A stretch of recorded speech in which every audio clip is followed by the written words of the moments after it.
the weight of the cross.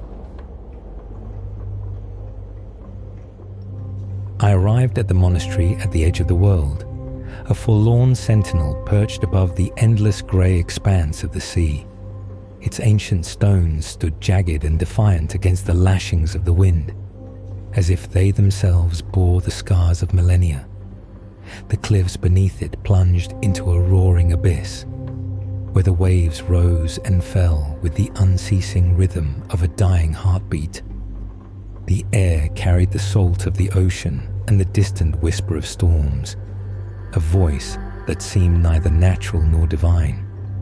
Above me, the sky was an ashen dome, devoid of stars, as though some unseen hand had smothered their light. This was no mere place. It was a threshold, a boundary where the temporal world frayed and eternity began. I crossed through the arched gate, its ironwork etched with rust like the veins of a weary corpse. Within, the silence was profound. It was not the peace of a holy sanctuary, but the weight of something immense pressing down, stifling all sound, save the shuffle of my boots against the stone path. The monastery's courtyard lay abandoned save for a solitary bell, its clapper unmoving, though I thought I heard it hum faintly, as if vibrating in sympathy with the unseen forces that pervaded the air. The structure itself loomed, its spires bent as if bowing beneath the weight of some unseen burden. Vines coiled around its buttresses like the grasping fingers of forgotten prayers. I had been sent here under orders from my superiors, who spoke of whispers, rumors of a miraculous discovery that defied comprehension. They spoke of light, unearthly and unyielding, seeping from an artifact uncovered during the monastery's restorations. A relic of heaven, they had called it.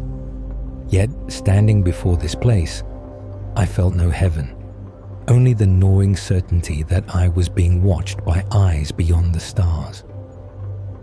As I approached the chapel, its great oaken door stood ajar, revealing the faintest glow emanating from within. The light was soft yet unnerving, as if it bore the weight of an alien intelligence. I hesitated at the threshold, my fingers brushing the rosary that hung at my side. The beads were cold, unnaturally so, and their touch filled me with a peculiar unease.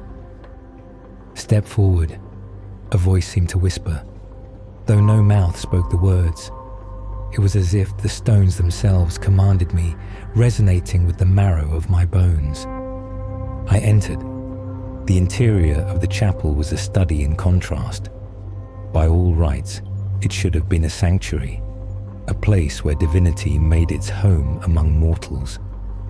Yet the light that suffused the air was wrong, neither warm nor comforting, but sterile, surgical. It radiated from the altar at the far end, where an object lay draped in a shroud of shimmering cloth. I felt my breath catch as I approached, the light intensifying with each step. My skin prickled, not from heat, but from something more fundamental, a disturbance in the fabric of reality itself. My instinct screamed to turn back, yet a deeper pull, ancient and inexorable, drew me forward. From behind me, the heavy doors creaked shut with the groan of centuries. I did not turn. The artifact was now before me, veiled but undeniably alive. Its glow pulsed like a heartbeat, faint yet rhythmic, a silent cadence that seemed to mock the feeble tempo of human mortality. For a moment, I considered kneeling, but the thought felt hollow. What kind of prayer could I offer to a light that knew no mercy, no salvation?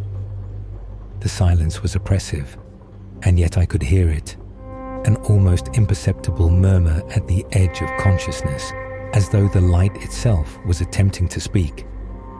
My lips moved in reflexive prayer, the words trembling and hollow. Domine, non sum dignus. I could not finish the verse. The light flared, and I felt its weight press upon my soul. In that moment, I knew this was no relic of heaven. This was something far older, far greater, and infinitely more indifferent.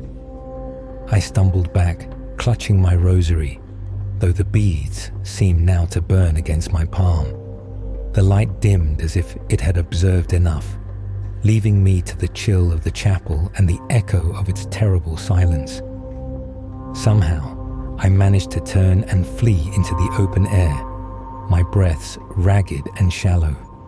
The monastery loomed behind me, but I dared not look back.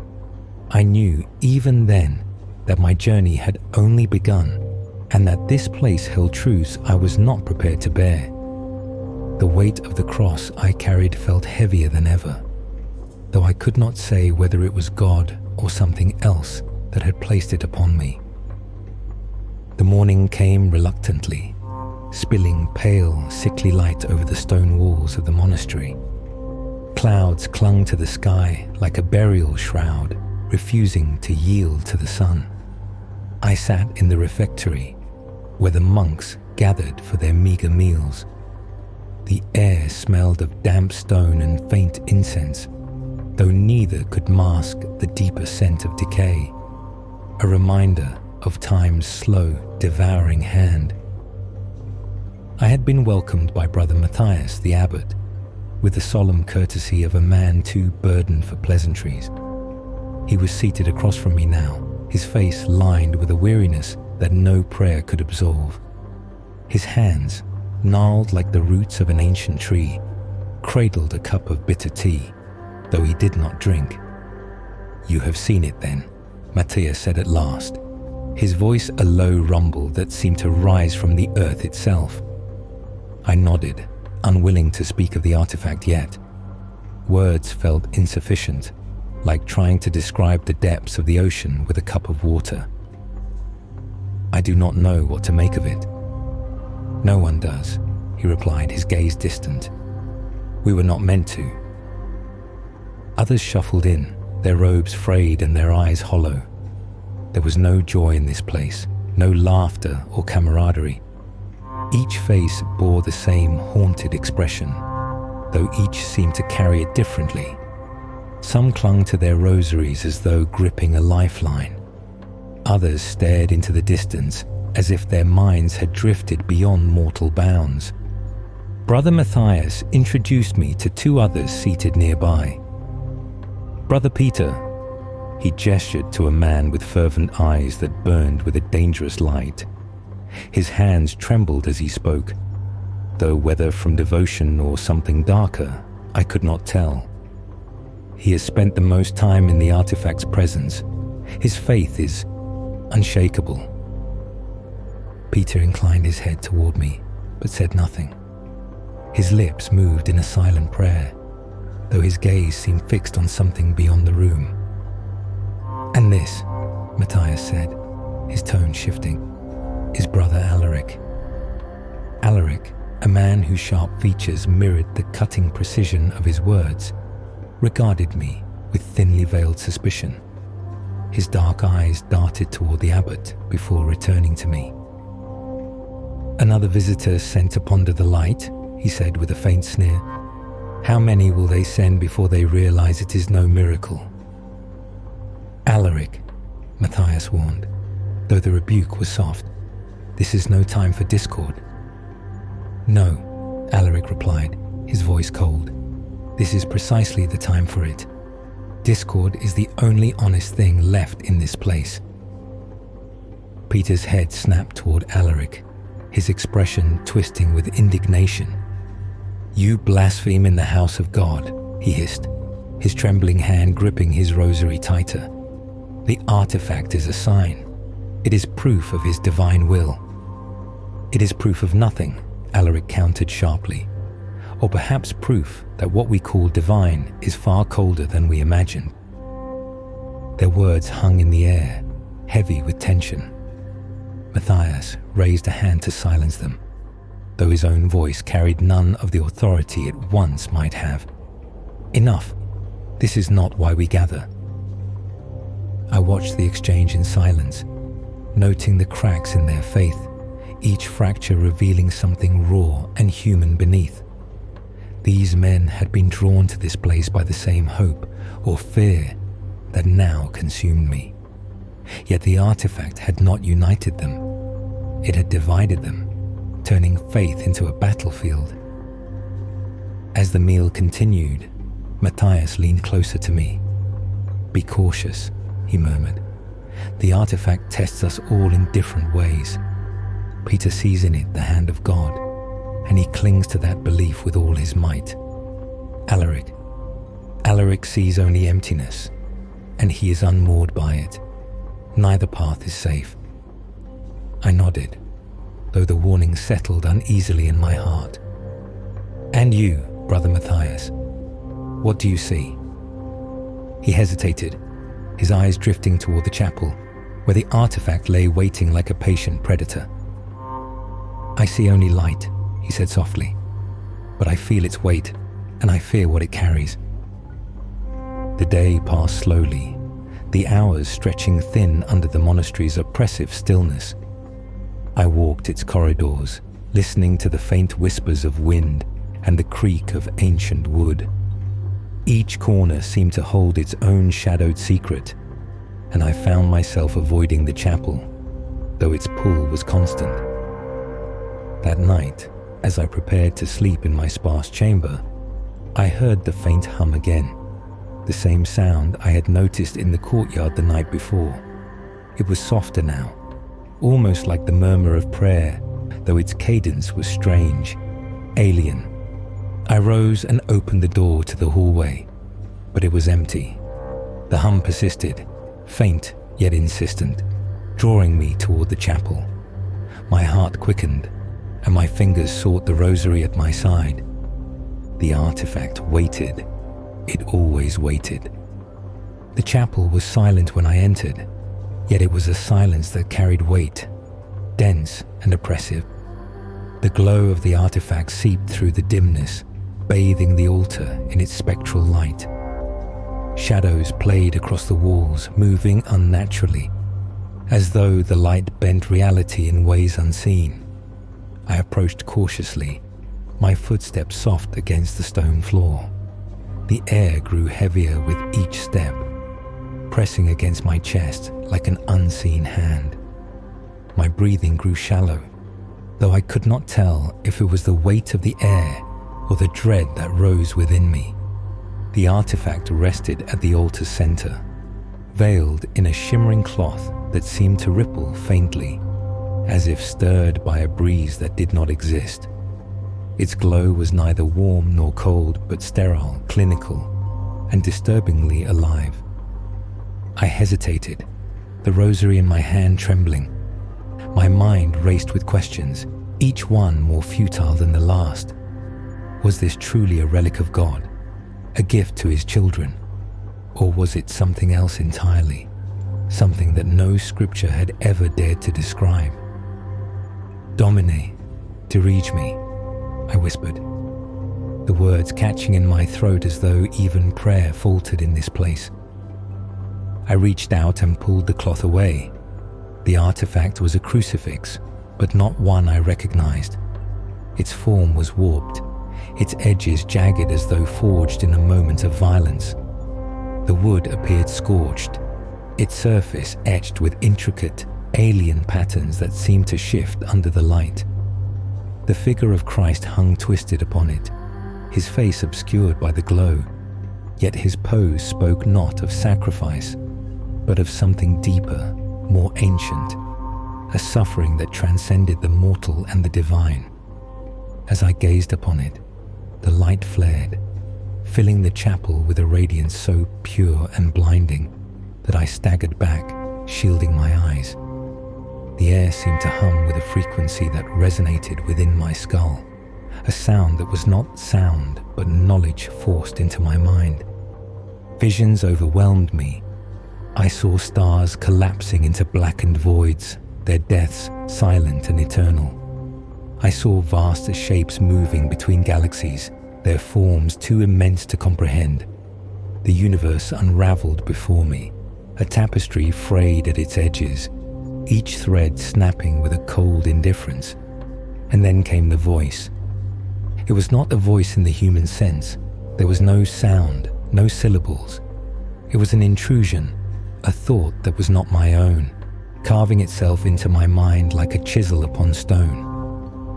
You seek meaning. The words reverberated through my soul, not as comfort, but as condemnation. "Who are you?" I whispered, my voice trembling. The response came not as words, but as understanding, a flood of knowledge that brought no answers, only more questions. "I am not who, I am." The weight of the phrase was unbearable, and I fell to my knees, clutching my chest as though my heart would burst. "What is this place? What are you?" Again the voice answered, indifferent and vast. "I am the light, the first and the last, and I am nothing." The visions shifted.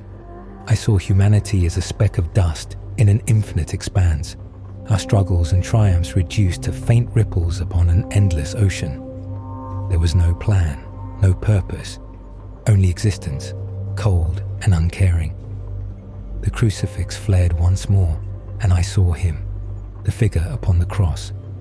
His face emerged from the light, and I realized it was not the face of Christ, but something far older, far less human.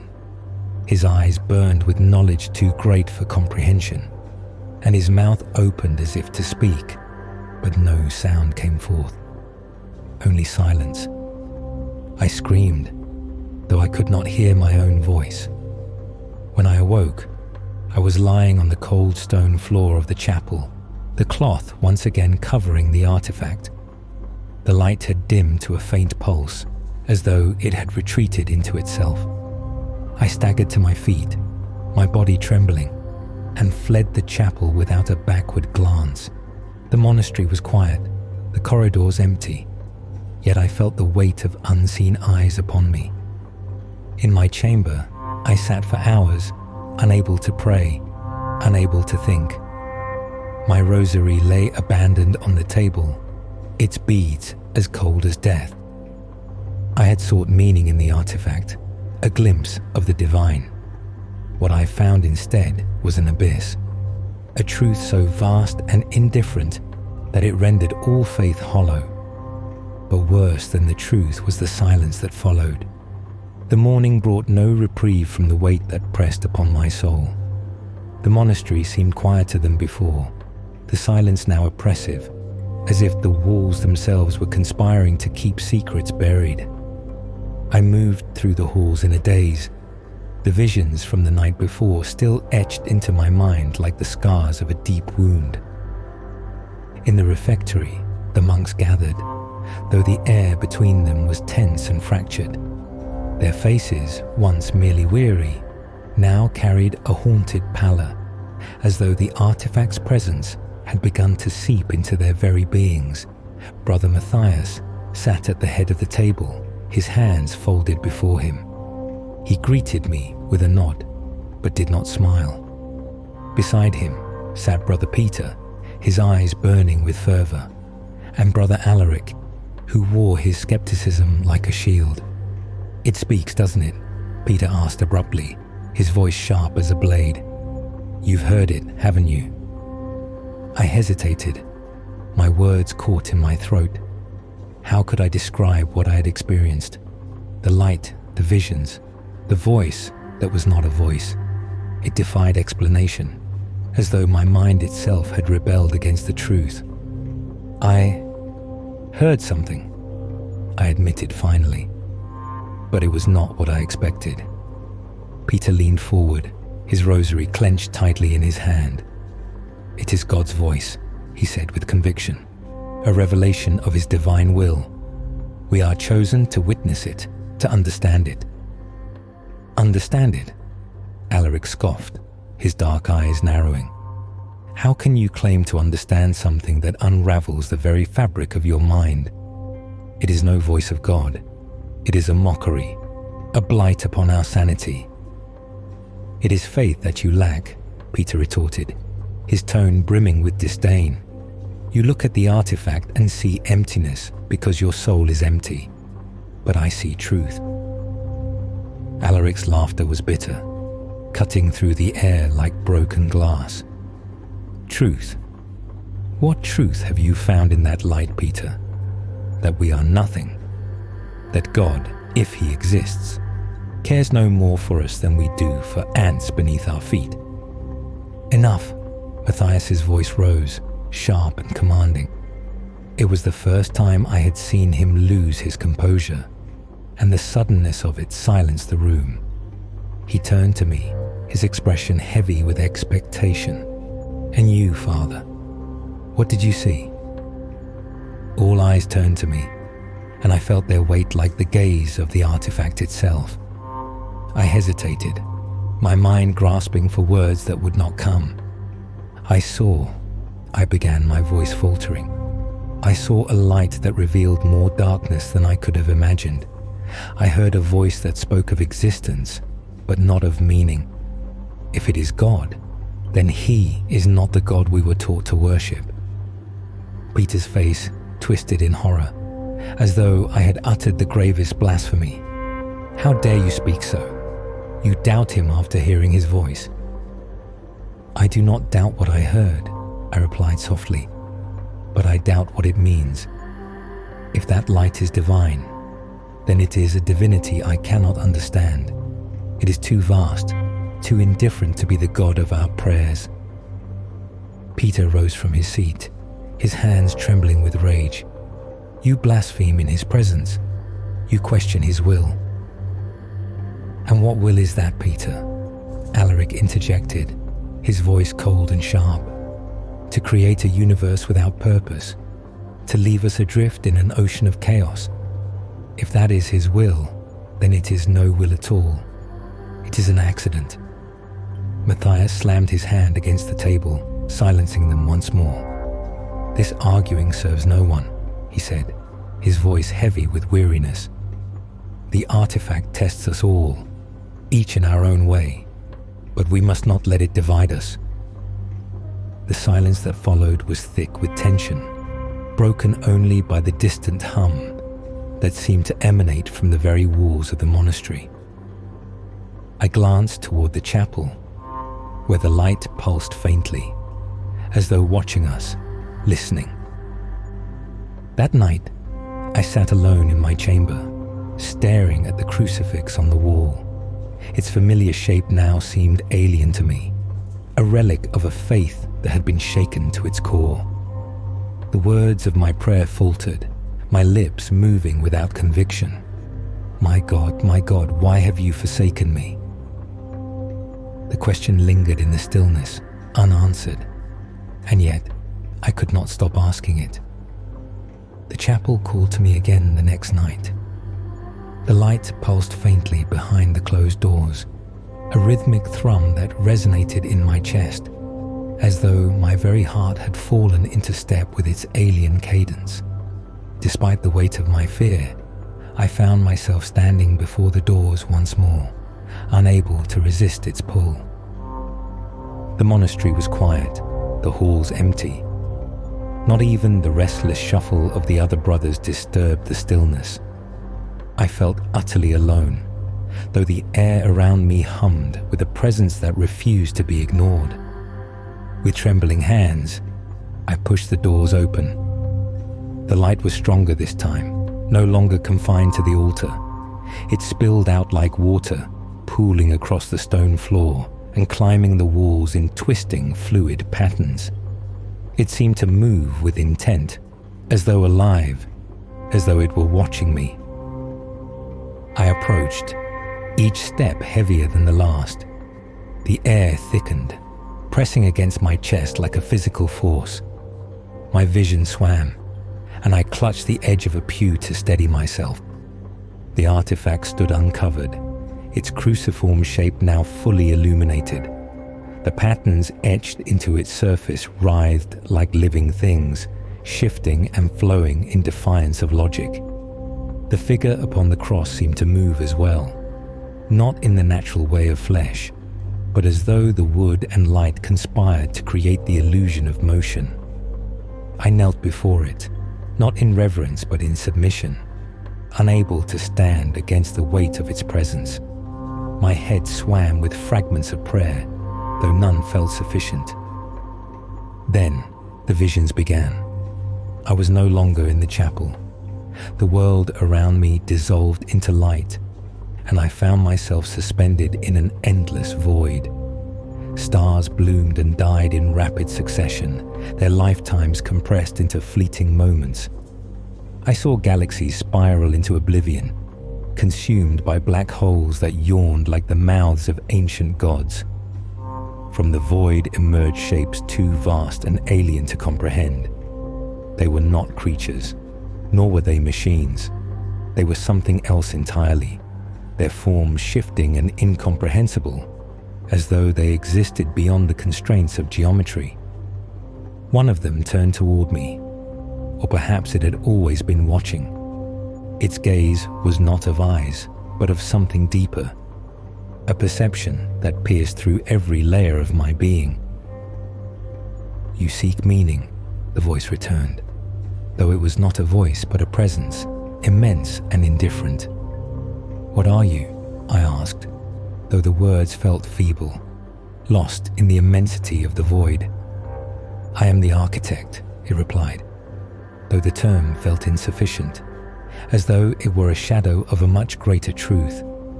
"I am the source and the silence, and you are nothing." The words struck me like a blow. The weight of them crushed me, my body folding beneath the sheer force of their truth. I saw humanity then, laid bare before the entity's gaze. We were insignificant, our history a flicker of light in the vast, uncaring void. Wars, art, love, and faith, all reduced to echoes in the expanse of eternity. And yet, I also saw Christ, not as the figure I had known, but as something different.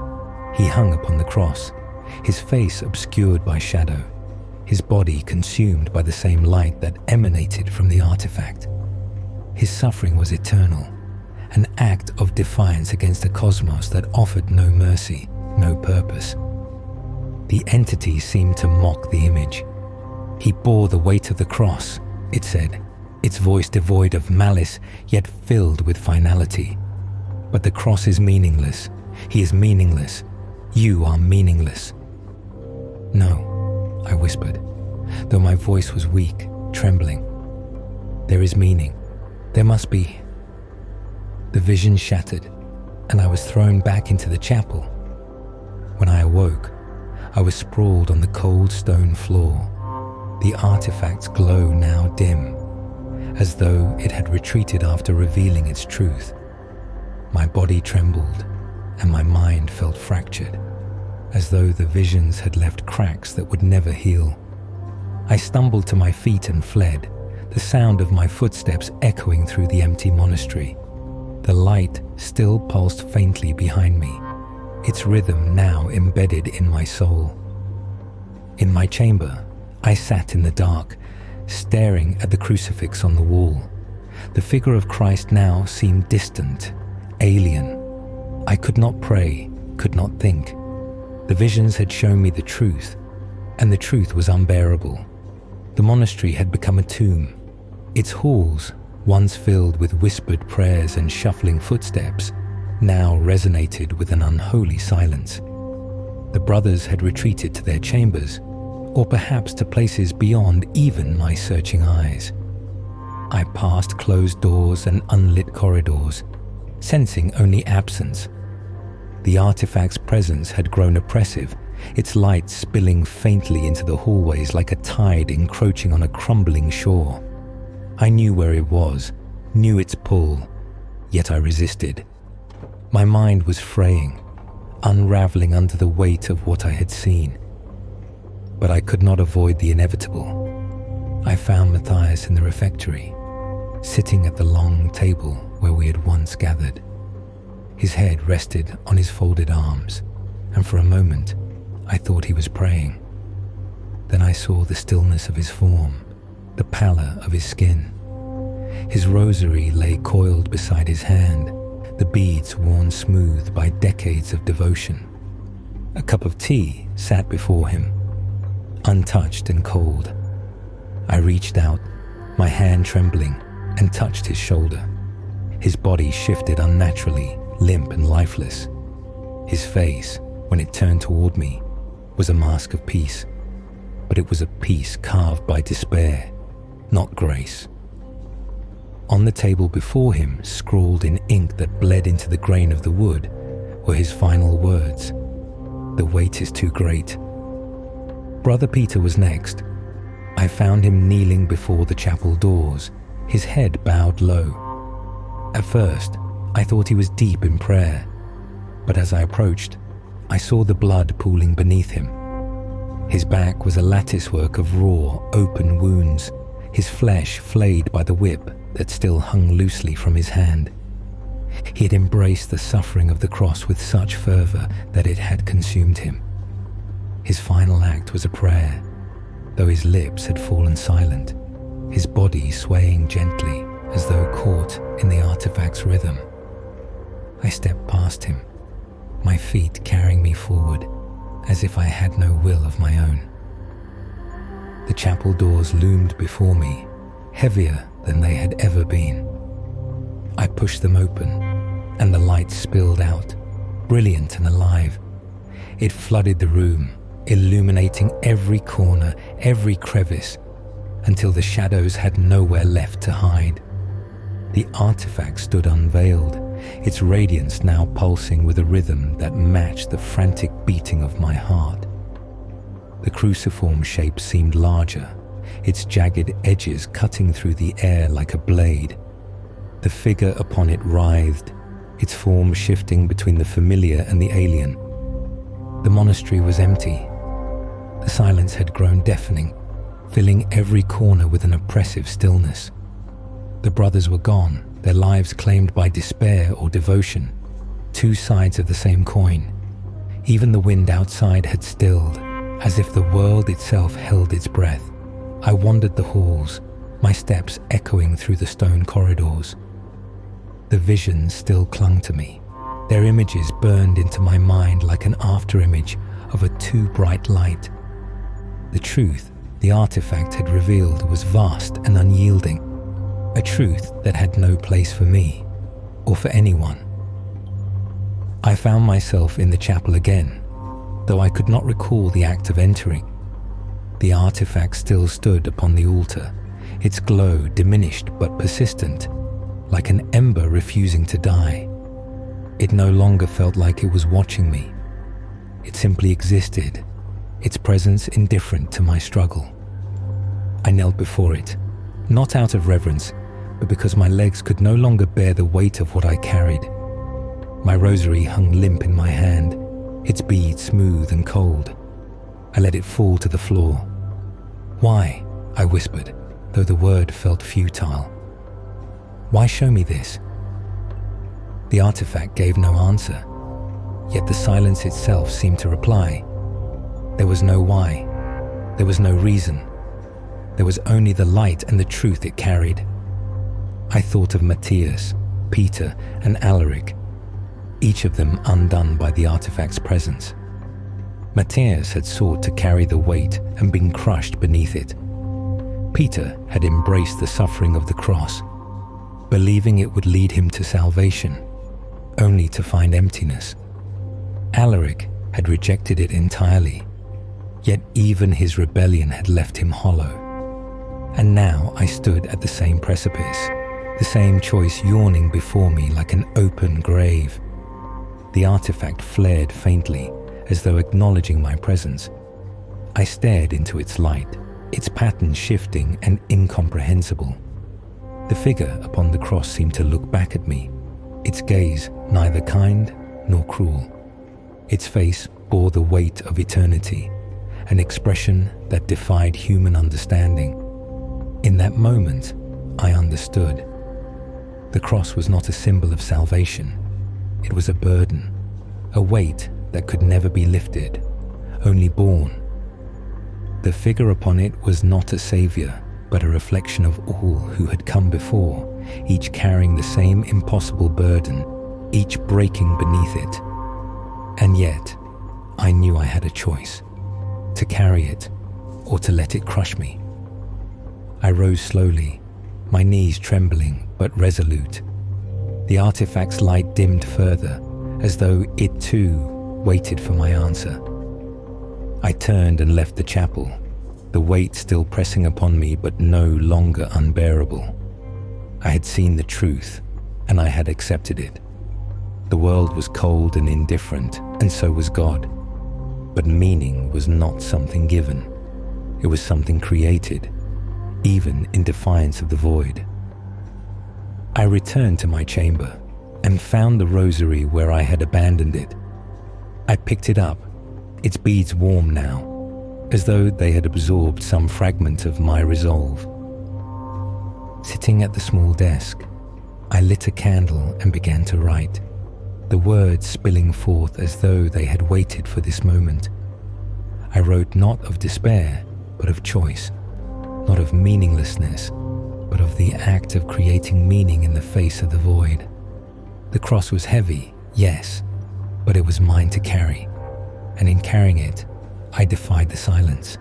I defied the light. As the candle burned low, I felt a strange peace settle over me. The monastery remained silent, the artifact's light dimmed to nothing more than a faint glow. I knew I would leave this place soon, though I did not yet know where I would go. Perhaps I would return to the church, though I could never preach the same sermons again. Perhaps I would wander, sharing what I had learned with those who might listen. Or perhaps I would carry the cross alone, my burden and my truth. The weight remained, but it no longer crushed me. It had become a part of me, as much as the breath in my lungs and the blood in my veins. And in that weight, I found something I had not expected. Not salvation, but the will to endure. I have borne the light, though it was no salvation. I have knelt before the cross, though it was no symbol of mercy. And still, I remain. The truth is vast, cold, and unyielding. It stretches beyond the edges of thought, a horizon that can never be reached. I have seen it, and I have stood at its precipice, staring into a void that stared back without malice or regard. It is not a truth meant for mortal minds, for it strips away the illusions we cling to, the tender lies of meaning, of purpose, of divine design. But in that stripping, I have found something else. The cross is no promise. It offers no relief, no reward, no reason. It is a weight, nothing more. And yet, it is everything. For it is ours, not given to us by an uncaring God, but taken up by hands trembling with doubt, with despair, with hope. We are creatures of dust, specks in an infinite void. Our lives are brief candles, flickering against the vastness of eternity. But it is in that flicker, that fragile light, that we find our defiance. The cross is heavy, yes, but its weight is proof that we have chosen to carry it. And in that choice, we carve meaning from the chaos. I no longer ask why. I no longer beg for answers in the silence, for I know now that silence is the only answer I will ever receive. But silence is not the end. It is the beginning. The universe does not care for us, yet we care for one another. The stars do not weep for our suffering, yet we weep for those we love. If God exists, He is a being beyond mercy, beyond wrath, beyond even comprehension. But we, in our smallness, have made mercy our own. We have taken the weight of the cross and borne it, not because it is light, but because it is ours. I sit here now, the candle beside me burning low, the rosary warm in my hand. Each bead carries a prayer, not to a God who hears, but to the fragile, fleeting moments that make up a life. For that is where meaning lives, not in the heavens, but in the spaces between our breaths, in the quiet touch of a hand, in the light we choose to kindle against the darkness. The weight remains, but I will carry it, not because it is easy, but because it is mine. And as long as I carry it, the silence cannot claim me.